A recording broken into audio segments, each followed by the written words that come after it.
በዚያም አኳኋን ቅዱስ ያሬድ ወደ ሰማይ ተነጥቆ ከኪሩቤልና ከሱራፌል ሰባተ ማህሌትን ተምሮ ከተመለሰ በኋላ አክሱም ከተማ በምትገኘው ወደ ጽዮን ቤተክርስቲያን ሄደ።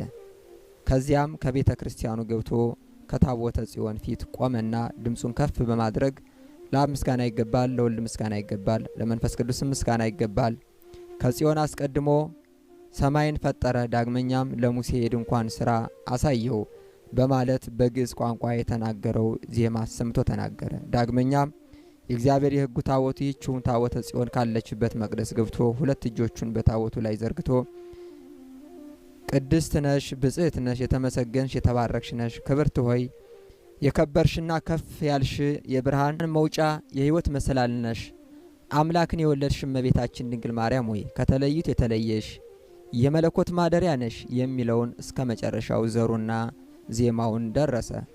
ቅዱስ ያሬድ እንዲህ እያለ በግዕዝ ዜማ በሚያዜምበት ጊዜ አንድ ክንድ ያህል ከሰማይ ወደ ሰማይ ከፍ አለ። እጆቹንም ዘርግቶ እግዚአብሔርን አመሰገነ። ከዚያም በኋላ ካህኑ ያሬድ ከቤተ ክርስቲያኑ ወጥቶ አራቱ ደቀ መዛሙርት ተከትለውት በጸለምት ውስጥ በምትገኘው ወደ አንድ ገዳም ለመሄድ ሲጓዝ የአክሱም ጽዮን ካህናት እስከ ተከዜ ወንዝ ድረስ ሸኙት። በዚያም ጊዜ እጅግ ባማረ ጣዕመ ዜማው ድምጹን ከፍ አድርጎ በሁሉ ላይ ጸንታ የምትኖር የእግዚአብሔር ሰላም ዘወትር ከሁላችሁ ጋር ትኑር ብሎ የመሰናበቻ መዝሙር ዘመረ። ካህናቱም ይህንን ቃል ሰምተው መሪር እንባን አለቀሱ። እርሱም ከእነርሱ ጋር አለቀሰና ተሰነባበቱ። ካህኑ ያሬድም በጾም በጸሎት ተወስኖ በሚኖርባት ገዳም ውስጥ በየአይነቱ ዜማን ማስተማር ጀመረ። ተማሪዎቹም ጣዕመ ዜማ የደረሰውን ድርሰት ሁሉ ይጽፉ ነበር። በዚህም አይነት እግዚአብሔርን ከማገልገል ጋር መላእክትም በየጊዜው እየጎበኙ በጾምና በጸሎት ተጠምዶ ከ22 ዓመት ኖረ። ተጋድሎውንም ፈጸመ። ካህኑ ያሬድም ከዚህ ዓለም የሚለይበት ሰዓት በደረሰ ጊዜ ኢየሱስ ክርስቶስ ተገልጾለት ወዳጄ ሆይ ቀድሞ በሰማይ ያለ የመላእክት ሥርዓተ ማህሌት እንድታይና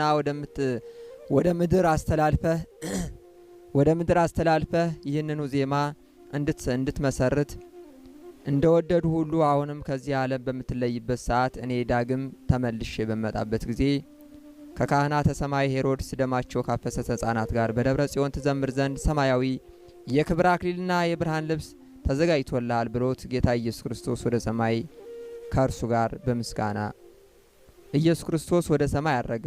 ለእርሱም ክብር ምስጋና ይሁን። ይቅርታው ቸርነቱ ለዘላለም በወትደርብን። የቅዱስ ያሬድ ረድኤት በረከት አማላጅነት አይለየን ለዘላለሙ አሜን።